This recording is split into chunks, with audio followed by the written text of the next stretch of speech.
ನಮಸ್ಕಾರ. ಇವತ್ತು ನಾವು 2025-26ನೇ ಸಾಲಿನ ಮೆಡಿಕಲ್ ಅಡ್ಮಿಷನ್ಗಳ ಬಗ್ಗೆ ಮಾತಾಡ್ತಾ ಇದ್ದೀವಿ. ಒಂದು ಸ್ವಲ್ಪ ಆತಂಕಕಾರಿ ಸುದ್ದಿ ಇದೆ. ರಾಷ್ಟ್ರೀಯ ವೈದ್ಯಕೀಯ ಆಯೋಗ ಅಂದ್ರೆ ಎನ್ಎಂಸಿ ಕೆಲವು ಕಾಲೇಜ್ಗಳ ತಪಾಸಣೆಯಲ್ಲಿ ಅಕ್ರಮ ಕಂಡುಬಂದಿದೆ ಅಂತ ಹೇಳಿ ಅವುಗಳ ಎಂಬಿಬಿಎಸ್ ಮತ್ತೆ ಪಿಜಿ ಸೀಟ್ಗಳ ರಿನ್ಯೂವಲ್ ಅನ್ನ ತಡೆಹಿಡಿಯೋ ಸಾಧ್ಯತೆ ಇದೆಯಂತೆ. ಹೌದು. ನಮಸ್ಕಾರ. ಇದು ನಿಜಕ್ಕೂ ವೈದ್ಯಕೀಯ ಶಿಕ್ಷಣದ ವಲಯದಲ್ಲಿ ಸ್ವಲ್ಪ ಸಂಚಲನ ಮೂಡಿಸಿರೋ ವಿಷಯ. ಅಂದ್ರೆ ಎನ್ಎಂಸಿ ಈ ಥರದ ಕಠಿಣ ಕ್ರಮಗಳನ್ನು ಯಾಕೆ ತಗೊಳ್ತಿದೆ ಅನ್ನೋದು ಮುಖ್ಯ. ಕ್ವಾಲಿಟಿ ಕಂಟ್ರೋಲ್, ಶಿಕ್ಷಣದ ಗುಣಮಟ್ಟ ಕಾಪಾಡೋದು ಇದೆಲ್ಲ ಇದರ ಹಿಂದೆ ಇರುತ್ತೆ. ಈ ಮಾಹಿತಿಗೆ ಆಧಾರ ಅಂದ್ರೆ ಎನ್ಎಂಸಿಯ ಒಂದು ರೀಸೆಂಟ್ ನೋಟಿಸ್ ಮತ್ತೆ ಅದಕ್ಕೆ ಸಂಬಂಧಪಟ್ಟ ಒಂದು ಎಫ್ಐಆರ್ ಬಗ್ಗೆ ಬಂದಿರೋ ಒಂದು ವಿಶ್ಲೇಷಣೆ. ಇವತ್ತು ನಾವು ಏನು ಪರಿಸ್ಥಿತಿ, ಯಾವ ಕಾಲೇಜ್ಗಳಿಗೆ ತೊಂದರೆ ಆಗಬಹುದು ಮತ್ತೆ ಆಸ್ಪಿರೆಂಟ್ಸ್ಗೆ ಇದರ ಫಲಿತ ಏನು ಅಂತ ಸ್ವಲ್ಪ ಆಳವಾಗಿ ನೋಡೋಣ. ಖಂಡಿತ ನೋಡಿ, ವೈದ್ಯಕೀಯ ಶಿಕ್ಷಣದ ಗುಣಮಟ್ಟ ಅನ್ನೋದು ಬಹಳ ಮುಖ್ಯವಾದ ವಿಚಾರ. ಅದಕ್ಕಾಗಿಯೇ ಈ ರೆಗ್ಯುಲೇಟರಿ ಬಾಡೀಸ್ ಅಂದರೆ ಎನ್ಎಂಸಿ ಥರದ ಸಂಸ್ಥೆಗಳು ಇರೋದು. ಅವ್ರ ಕೆಲಸವೇ ಈ ಕಾಲೇಜ್ಗಳನ್ನ ಆಗಾಗ ತಪಾಸಣೆ ಮಾಡಿ ಸ್ಟ್ಯಾಂಡರ್ಡ್ಸ್ ಮೇಂಟೈನ್ ಆಗ್ತಿದೆಯಾ ಇಲ್ವಾ ಅಂತ ನೋಡೋದು. ಈ ಬಾರಿ ಸೂಚನೆ ಸ್ವಲ್ಪ ಸೀರಿಯಸ್ ಆಗಿದೆ ಅಂತ ಅನ್ಸುತ್ತೆ. ನಿಯಮ ಉಲ್ಲಂಘನೆಗಳನ್ನು ಸಹಿಸಲ್ಲ ಅನ್ನೋ ಸ್ಪಷ್ಟ ಸಂದೇಶ ಇದು. ಹೌದು, ಕಠಿಣ ನಿಲುವು ಅಂತ ಹೇಳಿದ್ರೆ ಆ ತಪಾಸಣಾ ಪ್ರಕ್ರಿಯೆಯಲ್ಲೇ ಸಮಸ್ಯೆಗಳು, ಭ್ರಷ್ಟಾಚಾರದ ಆರೋಪಗಳು ಕೇಳಿಬಂದಿದೆಯಲ್ಲ.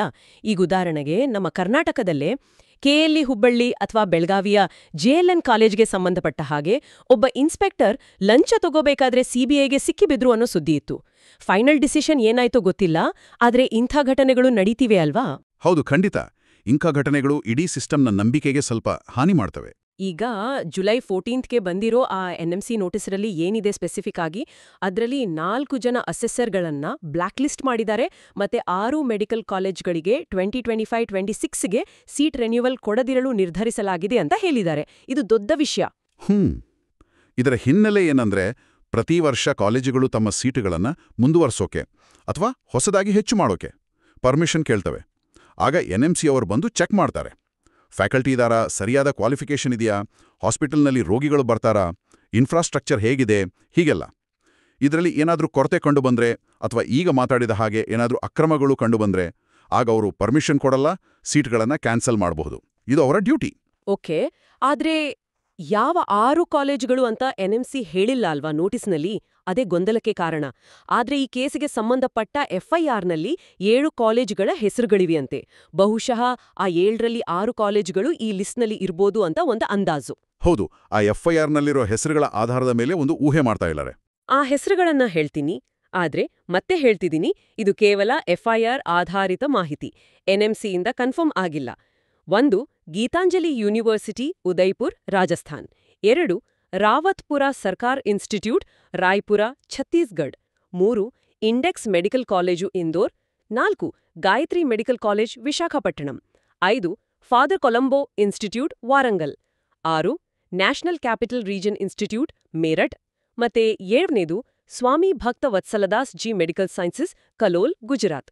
ಈ 7ರಲ್ಲಿ 6 ಇರಬಹುದು ಅಂತ. ಈ ಲಿಸ್ಟ್ ಹರಿದಾಡ್ತಿದೆ.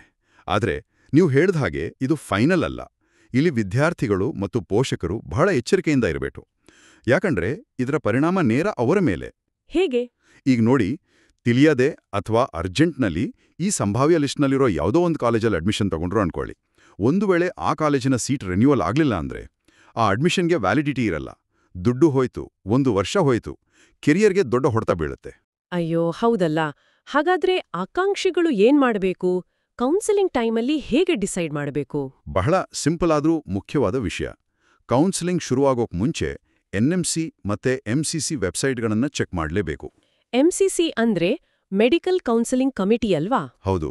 ಎಂಸಿಸಿ ವೆಬ್ಸೈಟ್ನಲ್ಲೇ ಅಫಿಷಿಯಲ್ ಆಗಿ ಯಾವ್ಯಾವ ಕಾಲೇಜ್ಗಳು ಪಾರ್ಟಿಸಿಪೇಟ್ ಮಾಡ್ತಿವೆ, ಎಷ್ಟು ಸೀಟ್ಗಳು ಅಪ್ರೂವ್ ಆಗಿವೆ ಅನ್ನೋ ಲಿಸ್ಟ್ ಬರುತ್ತೆ.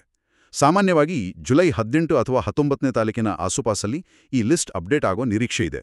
ಆ ಲಿಸ್ಟ್ ನೋಡ್ಕೊಂಡೇ ಚಾಯ್ಸ್ ಫಿಲ್ ಮಾಡಬೇಕು.